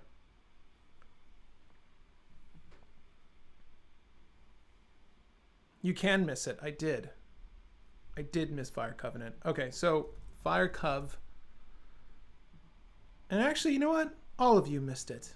When we were looking for removal, where were you? Leaving me hanging. But really, Atrox, you deserve an award. Oh, you're so right. Look at you. In the Pyro and the REB? No, I think I put them in, didn't I? Wait. You're so right. You're so right. I'm ashamed. This is why the competitive meter is so shitty right now. Because you know what? You got to be able to interact with the stack somehow. And, you know, red's got 2 ways to at least interact with blue. How cool. Let's throw those in. Because Lord knows we'll need them. Okay, so that seems to be it. Man, we can add Withering Boon. Ugh, do I really want to add Withering Boon because of Thassa's Oracle? That's what I ask myself before I go to sleep at night. Do I run Withering Boon? And it hits. It also hits opposing commanders, right? We can do Withering Boon and Imps. The redirect. Imps what? Imps Mischief. Cool. Now we'll see where we're at. Ebony Charm. I don't know about that. Torpor Orb. Torp Orb is good. And we might add it. How about that? It's also something we can swap out with our Trash for Treasures. Trash for Treasures. I'm probably going to remove Trash for Treasures, if I'm being honest with you. So let's look at that now. D-SWAT is in. I didn't miss that one. Okay, we've got 5 cards to remove. Oh, this is going to be so difficult. Okay, so Trash for Treasure. Bam. Beep, beep, beep. Feed the Swarm. I'm still not super high on, but if and when that Rest in Peace lands, I'm going to be a very salty boy. Let's leave it for now. Everything here looks good. Everything here is nice. Everything here is nice. Okay. Tormod the Desecrator. Probably got to have him. Imperial Recruiter. Okay. So what do we grab with Imperial Recruiter? Maybe Dockside Extortionist? Ever heard of him? Okay. And okay, so this hits everything. Imperial Recruiter hits everything. Okay, this is fun. Necropotence and Underworld Breach. The fewest amount of enchantments you've seen in a Rakdos list. I don't know about Witchclaw Talisman, but I do know about Witchclaw Talisman. And it's banging. But we can remove it if we don't want it. But also remember, Goblin Welder says, how many tokens do you have on that? How many counters do you get to make a wish with? Blam. Switch it out. Right? I can switch it out for something viable. I can switch it out for my Jeweled Lotus, whatever. It doesn't matter. While the trigger's on the stack. So there's more to do with Witchclaw Talisman in a list that contains red. Okay? Alright? I think that we do need to remove something from the instance package. We need to remove 4 cards here. So let's go ahead and take a gander. Goblin Matron. I don't know how I feel about her. A little too narrow for me. A little too narrow for me. Not a fan of the Matron. So I'm gonna leave the Matron out for now. Okay, so Deadly Rollick, good. Ricochet Trap, good. Bolt Bend, good. Deflecting Swat, Fire Covenant. Seething Song can go. Valakut Awakening can stay for now. I think Withering Boon can probably go. But sideboard, you know, like you do in Commander. Just at least have that off to the side. We acknowledge its existence.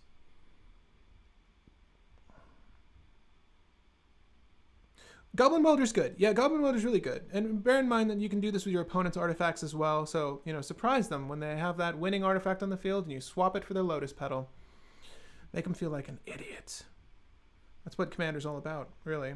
It's not about camaraderie. Whomever told you that is lying. So let's go ahead and just try to remove some more shit. Reign of Filth is important.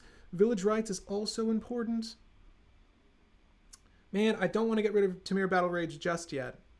Shred Memory is something I'm not certain we'll need. Finale of Promise is a bit... No. Finale of Promise is core for Storm. Rakdos Storm. Finale of Promise is great. I've been able to manipulate this multiple ways for a win. Here, we'll see if we can do something with it, bearing in mind that... So when you cast this card, you may cast up to 2 cards. Yeah. You put them on the stack. Okay, we're gonna play it in testing, and we'll see if anything comes up where it's not useful. But I'm certain it will be okay. Now we need to remove 1 more card. Reckless Charge is not a meme. It's probably a meme. I think that's probably the thing we're gonna take out.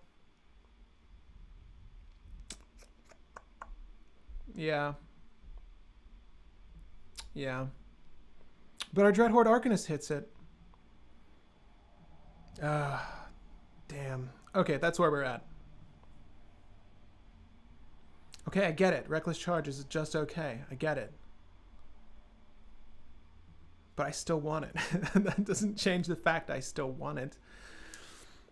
Finale of Promise is great, particularly when you have a whole slew of excellent instants and sorceries that you can manipulate for a win. So let's just pretend that we have at least one tutor and a ritual in our grave, right? And it could be our demonic tutor and our seething song, which was just cut, but you get the idea. You're basically providing yourself the mana that you lost, coupled with the tutor that you need.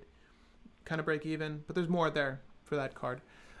Generally, it's operated as a win in my ward list. I don't think we get there with this list. We technically have 31 lands. Let's test it. Let's test it. I'm feeling okay with this one. I'm feeling like we might get there. Not with this hand. Okay, so refresh that, why don't we?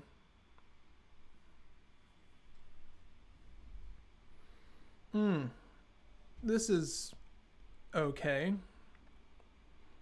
It's slower.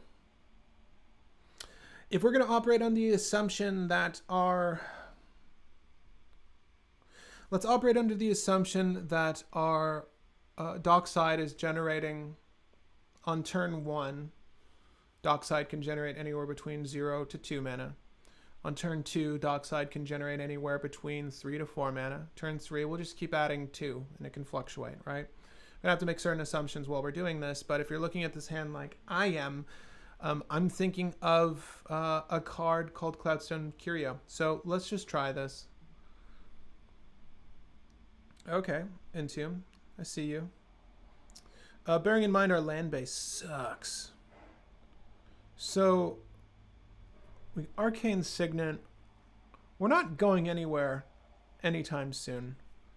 I just want to humor this hand is what I'm really getting at here. Okay. Well, I played the wrong land, didn't I?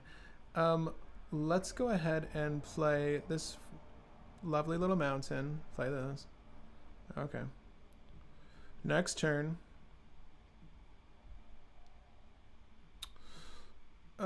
Okay. So we very clearly want to do an Imperial Seal for a Cloudstone. Right, and this is sort of amounting to our Cloudstone Dockside loop. Imagining that we have the... And now we would need to do the Imperial Seal after the Recruiter, right? So let's just pretend that didn't happen. But you get the idea. So we want to go for Dockside Extortionist.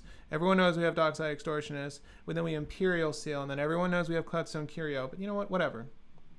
It's fine. They can know. They don't know how many Red Elemental Blast we have in our hand.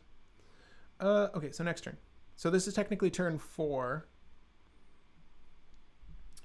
How great is this hand? Not really. I almost wish that this Entomb was a Reanimate at this point. Right? Well, we gotta try. So we would do a Gravern Cairns here, and we can do this very double red. Why not? If this were to resolve in this turn 4, let's just say that there's at least 6 treasures at this point. We're not even really manipulating Tormod at this point, are we? Now, the only unfortunate bit is we do need to get 2, 3. How do we want to do this? Okay, so if we generated 6 treasures here, is that a win? Let's try to figure this out. Say we got 6 of these here. We've got 6 of these. So we would cast Tormod. We would cast Cloudstone Curio. Cast Cloudstone Curio. And we would cast Tormod. Bounce this. Then we would cast Dockside Extortionist. Okay, 6 more treasures. We would bounce this. We would proceed to tutor up whatever. So this is a turn 4 win. Right? We didn't really need Tormod in this run, but we've got Jeska. right, with that. So that's cool. That was okay. Super slow, unreactive. We didn't really do much to the game. Really not how I like to play, but that happened, right? Pretending we went, you know, through that without any sort of interaction from our opponents. Likely never going to be the case, but we've got an interesting setup here again. So we've got Phyrexian Tower, as we've already mentioned, is going to be really good with all these little Tormod critters, right? So let's go ahead. We're going to do this. We're going to do this. I mean, what are the odds? You know, I would probably drop the swamp here. I would probably drop the swamp here because of the simple fact that this is Rakdos mana for us. This is Rakdos mana for us. This is just a swamp. If I was worried about a Blood Moon or a Back to Basics or some nonsense, I would probably keep the swamp, but I'll get rid of that. We can go straight into our boy, right, and have an Imperial Seal. So we can do this, Tormod, here, and do the Imperial Seal. Now, what do we Imp Seal, you ask? So for this particular board state, and the fact that we just ran through our entire hand, we have Dark Ritual, and we know we have Necropotence. So probably what I go for. But we also have Ad Nauseam mana and no real way to protect it, unfortunately. So it's kind of a toss-up. If we're trying to turbo out, I said it pretty clearly that time. Thank God. It's been really getting to me, but I finally like gotten into the whole turbo roll. Man, okay. Let's just we gotta do Ad Nauseam, right? We'll just assume that we go off without a hitch. I mean, no one knows that we're going for Ad Nauseam, right? Turn 2. Command Tower. And then we'll do the thing. Right? That's not great. Let's just see what we can Ad Naus. And have we lost any life? We did lose life from this. So let's just put our life at 38. And we've got Demonic Tutor. That's really good. So we've lost 2 life. Okay. 3 life. All right. I'm just going to take off the 5 life so far. All the useless things I'll just leave in a pile on the board. Vampiric Tutor is seemingly useless, but we'll put that down here. We've got Bag of Holding. I'll do the life loss in a second. Dockside Extortionist. Okay, so that's 4, 6, 7, 9, 10 life loss. We've got a long ways to go here, but I think we might have it. Again, we really just need to set up, now that we have our Tormod on the field, we've got a great way to accomplish the task. So, wow, really hitting all the lands. That's good. These are all good. Wow, lucky us. I thought we didn't lose more life up to this point. I'll just take care of the 4 now. To be honest with you, if someone had interaction for this, they would have countered the Ad Nauseam. So if we pull into a REB or something like that, it's not really relevant because they should have stopped me before all of this. But I just want to see if we can accomplish the task, provided we do resolve this Ad Nauseam on turn 2, right? Is it difficult? How difficult? We're very fortunate to have our commander out so early that we can get this to pop off and then have part of our combo on the field, right? I don't want to stop here. I'm probably going to stop when I get to this. Don't want to go down much further than 10. And mind you, we do have a Peer into the Abyss in the list, right? That's what I was looking for. So utilities that help us draw, right? So we've got Bag of Holding, but I also wanted something like Village Rites, which I knew was in the list because we can get our Vampiric Tutor. But let's stop here. Entomb the Gravecrawler would be nice, but we don't have that. I don't want to leave ourselves completely stranded. Let's go ahead and, well, I mean, I wish we can drag and drop all this stuff. We can't. I'll just move this off to the side. Let's see if we can pop off on turn 2 with this ad nauseum. Okay, so we'll start with some of the easy stuff. We'll do a Lotus Petal. We'll do a Mana Crypt. We'll do a Chrome Mox, and we'll get rid of the Dreadhorde Arcanist, right? We likely won't need that for this.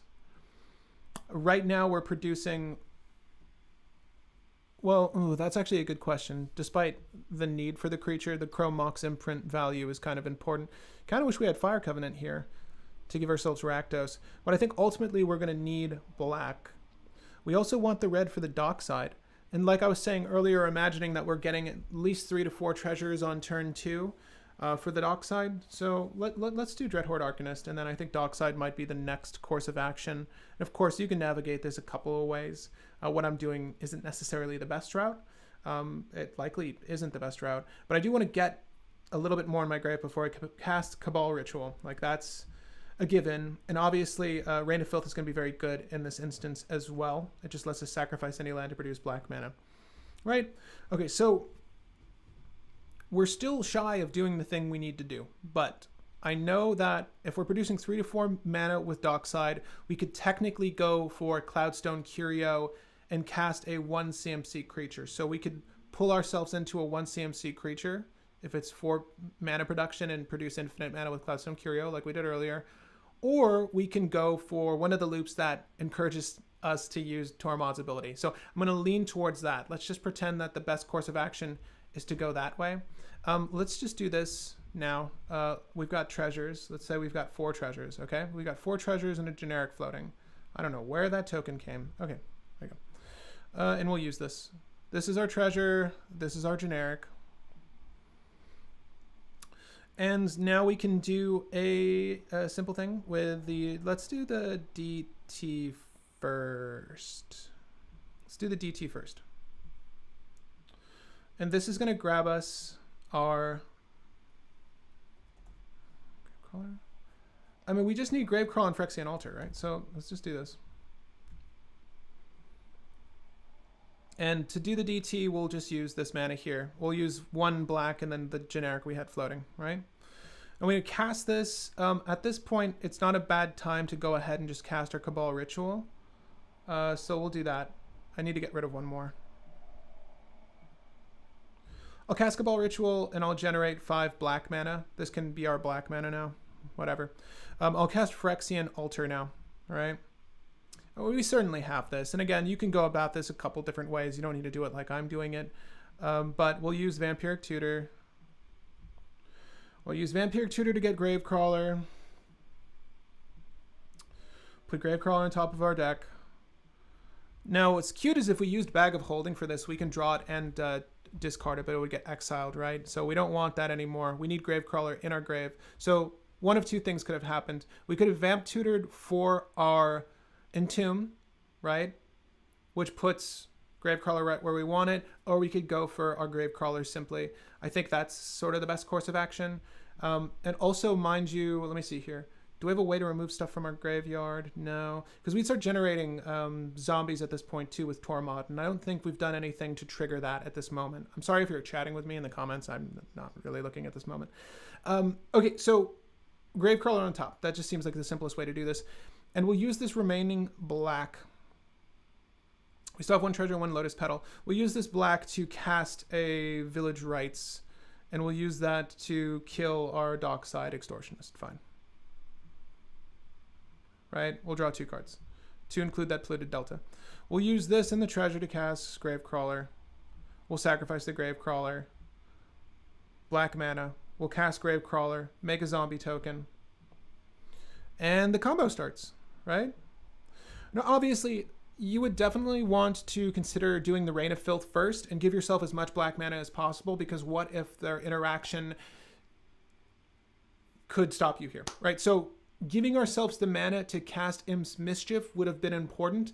I did try to fast track this a little bit for us, but genuinely, when you're doing an ad nauseum line, you want to get all of your mana out front and get as much of it as you can. I would argue that going for the Dockside loop would be probably better, right? Because you are generating mana in that instance. However, I just wanted to test Tormod's loop, and we've accomplished it here on turn 2, so it's doable. Provided we did sack the things with Reign of Filth, we would have had sufficient mana to do the Imp's Mischief as well, right? So keeping Imp's Mischief online is probably a good idea. And going for Entomb was likely a better idea than what I did, right? Because you automatically get the zombie in that instance when you cast Gravecrawler that first time, because casting Gravecrawler from your hand is not as beneficial. So now we know. That's that, right? That's a turn 2 ad nauseum. It would have been trickier, obviously, provided that Tormod wasn't out for this playline, but the one that prevented itself that was arguably easier was probably Dockside Cloudstone again. I don't think this deck can consistently do this enough, so let's just go ahead and try this again. What about Thoughtseize, Duress type cards to deal with interaction during combo turns? Yeah, you could use that Inquisition of Kozilek, all that stuff. Yeah, you could. I'm not certain we're gonna add it, but we're producing a lot of black mana, at least in that last turn. Mind you, we've got Pyretic Ritual and like the other red rituals that wouldn't have been as beneficial there. So, we wouldn't really have the mana requisite to cast those black single target removal cards. Single target discard, I should say. But that is a definite potential, so I don't want to knock it. We could add those provided we like this list. I think that it's functioning well enough, but let's see if we can get more hands to do the same thing. Now, this hand is actually not so bad. It is lacking in certain elements, obviously, but we do have the Vamp Tutor, and the Vamp Tutor here is likely to get us... I'm really only playing for one thing. Let's just keep this hand. Okay. Bip, bip, bloop, bloop, bloop, bloop, bloop, bloop. We'll just get this out of the way now. I don't think we have anything that really cares about our graveyard being, or rather our deck being shuffled. Normally I try to reserve the fetch for instances where it matters, but we can just use it now. And we'll go ahead and probably cast the Stitcher Supplier. Vamping right now is, okay, so there's the Vamp Tutor, and we probably want to go for a line of play that's beneficial. So with Stitcher Supplier, we do need a Phyrexian Altar and Underworld Breach to get the ball rolling. Stitcher Supplier is a combo card for the list. So you can use Phyrexian Altar with her or the Culling the Weak, right, which we've mentioned earlier. Vampiric Tutor is not going to help us get both of those things. So arguably, Vampiric Tutor might best be suited for getting a Dark Confidant to give us incremental card advantage and or getting a Necropotence, but we're not really in the Necro range yet. It is a fair turn 3 cast on Necropotence, but it's a little slow. You can also get and hope for some rituals to pop up, but you could just get your Ad Nauseam now. I'm not feeling too confident with this hand. This wasn't really necessarily a keepable hand, but we're going to just test it anyways. We're going to do Stitcher Supplier here. Oh, okay, that sucks. Yeah, well, okay. Mana Crypt's gone. But that's the risk you take. Obviously, she's much better in tandem with a combo, but that's fine for now. At least we know what's in our grave. So we've got a Mana Crypt, Temur Battle Rage, no more Tormod, inevitable damage, life loss. The Mana Crypt would have been great for a turn 2 Tormod. Again, that is something we want to try to accomplish early, but here I'll just go ahead and do the Talisman. And we'll do that thing I was just talking about. We'll probably go for Necropotence. Excuse me. Okay, put Necropotence on top. This is turn 3. We're going to go ahead and drop the Springs here. And we'll use this, and this to cast the Necro. Let's just imagine that, my opponent didn't want me to cast the Necro, whatever. We'll Pyro it. Because the thing that's interacting with me on the stack is blue. Always. Wouldn't it be great if other colors interacted with the stack? I don't really think so, but that would be nice. We've got Necropotence now, and then we can go lose X amount of life. We're going to probably just go up to hand size. Again, if we did have Tormod out, we would probably want to use Necro here to exile cards from our graveyard to make zombies. Now, of course, we can push beyond this. Mind you, we wouldn't be seeing these cards if we decided to do Necro for 10 and Hand Sculpt. I think we probably want to do Necro for 10 and Hand Sculpt. Mind you, we've lost a little bit of life already. Let's just say 3 life. Let's just say 3 life. And we'll do the Necro for 10. So 1, 2, 3, 4, 5, 6, 7, 8, 9, 10. Okay, so what we're going to get rid of is the City of Brass. We'll keep this land. We'll keep the Scalding Tarn. We'll keep the Mox Diamond. Let's just pretend the Meltdown's not necessary. We'll keep the Deadly Rollick. It'll be useful. We'll keep this. It'll be useful. We'll keep the Tutor. That's 6. Now, mind you, Tutor...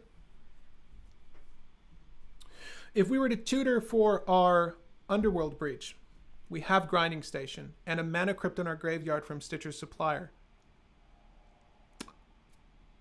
That means we can mill ourselves, right? We can mill ourselves into a solution, right? Bring out the Mana Crypt, tap the Mana Crypt for 2 generic, sacrifice the Mana Crypt to Grinding Station, mill 3, so on and so forth. And mind you, these are actually in the exile. So we've got 1, 2 cards in exile. We'll exile the Cling to Dust, and we'll exile this. We'll exile the Dark Confidant. And keep this. Moving forward. Again, you can make different choices there. I think that's what I want to do. And let's see if we can try to win on turn 4. Try to win on turn 4. So, let's see. We've got Scalding Tarn here. We're going to crack that Scalding Tarn, and we're going to get whatever it's Blood Crypt, right? Yeah. Mind you, we should be down to somewhere in the region of 25 life. 24, 22. 24, 22, right? Because we just lost 3 there. Cool. All right, we'll cast a Mox Diamond. Discard this. Now, this is a Wishclaw Talisman turn. If we're going to try to pop off here. And again, this is turn 4, so this isn't as turbo can be. But we'll go ahead and cast the Wishclaw Talisman. Generic. And then we'll use that for the generic later. Let's just use Mox Diamond. It's fine. We'll use the generic here. Tap this. Give this to someone. And then we'll go ahead and grab ourselves an Underworld Breach. Do I have the mana? I hope so. We're going to cast Underworld Breach now. Okay. So 1, 2. With Underworld Breach, we're going to go ahead and cast from our graveyard Mana Crypt. Where did it go? Okay, there we go. Cool. And we'll do this. We'll generate 2 mana. Now, I'm about to use the 2 mana, but we're going to start recording the generic mana in a second. So we're going to use the 2 generic. We'll exile this, this, and this. None of these matter right now. Okay, cool. We'll do that. We'll cast Grinding Station with the 2 mana from Mana Crypt. We'll sacrifice the Mana Crypt. I'm going to leave it off to the side because we're going to keep going to my grave for it. We're going to mill myself 3. Cool. We're going to cast Mana Crypt. Trigger on the stack. Add 2 mana. Sacrifice Mana Crypt. And again, we've got to do exile 3 every single time. The only meaningful cards we can really get out of this are going to be combo pieces, obviously. And in light of the current situation, we're on turn 4. The best thing to get right now would be a Dockside Extortionist, right? Specifically, because when Dockside enters the battlefield on turn 4, again, assuming that it's, and this is really lowballing it, but assuming that on turn 1, there's only 2 artifacts and enchantments, and you go up in increments of 2 every single time, let's just say that there were 8 artifacts and enchantments on turn 4. So Grinding Station is not only going to have itself trigger 8 times off of the treasure tokens, allowing us to mill ourselves a number of times we would like, and depending on what we mill going into this, we might actually find combo pieces we want as well that will save while we're doing the Mana Crypt Grinding Station thing we're doing now. But we as you can see, we have exactly 4 cards to play with, right? 5 to include Mana Crypt. At a certain point, we'll let Mana Crypt get exiled from Underworld Breach. Woo! Okay, so with all of that in mind, we're going to try to find ourselves into Dockside Extortionist, cast Dockside Extortionist, make excess mana to get the ball rolling on one of two strategies. We can use Cloudstone Curio again in this scenario, or we can use Stitcher Supplier, Culling the Weak to generate more black mana to go into Tormod. We can use Tormod Gravecrawler, Phyrexian Altar. But arguably, because the strength of this strategy right now is going to rely on our Dockside Extortionist, we're probably going to go Dockside Cloudstone. Okay. Hope that all helped. I think I'm at 4 generic. I don't know. We're going to do this again. Mill 3. There's Gravecrawler. We're going to get rid of this, and I'm going to leave Gravecrawler off to the side. This. Cast this. Do this. Do this. Go up. And this is going to be our last test play for the day. But you get where we're trying to go here. Again, we do have the 1 red-black remaining. And this is where, you know, it would be useful to see the Chrome Mox, to see the Lotus Petal, yada, yada, yada. Because we can also give ourselves the requisite red or black for whatever strategy we're trying to go into. But because Dockside Extortionist is 1 generic, 1 red, we can do the thing.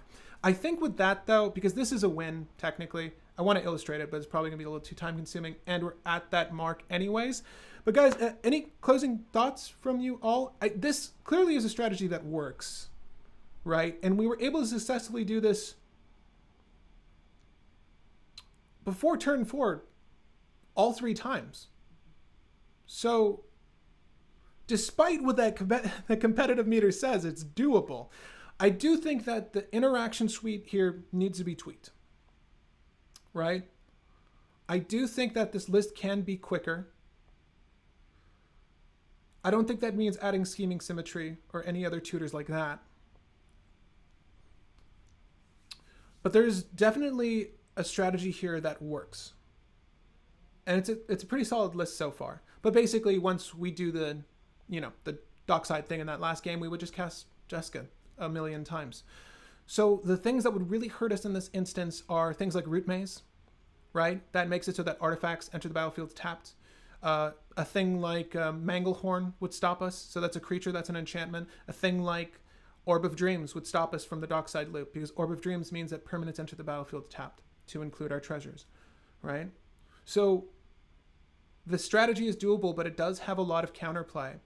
Some counterplay a little bit more common than others, but I think this deck actually has wings, and I'm going to keep tweaking it for your interest. If you want to try this list out, I'll encourage you to follow along with this one. Of course, leave this pinned in the comment section down below for you to modify and work to your liking. But I'm personally going to adjust the interaction suite and some of the removal to see if I can't get this in a place that has it operate more mid-range. I think that this is going to favor mid-range because a list that includes Rograk is simply going to operate quicker than this.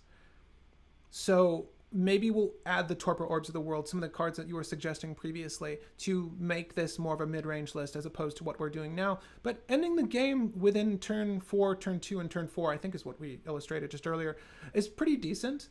Mind you, we had interaction for some of those instances, and others, I think 2 of the 3, not so much. So clearly in-game this is going to operate differently, but it does the thing. It does the thing. I'm happy for that. So be on the lookout for our future playtest. And of course, as I conclude this video, I want to do, as I do with all my videos, thank my patrons. So thank you guys so much for supporting the channel. You all are the best. You help this production so much, and you are what keeps the lights on and helps me get better lights, helps me get more equipment to make all of this possible. So thank you so much to my patrons. Again, I hope you enjoyed this cold brew. Expect one every other Tuesday.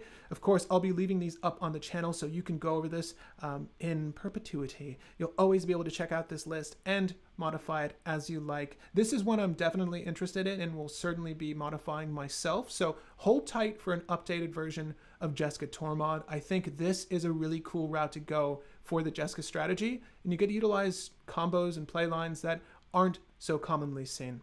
And that's what I like when I go out to build lists. I like going for more offbeat strategies, and this is definitely one of them. And anyway, guys, again, my name is Patrick Marlette, and happy brewing.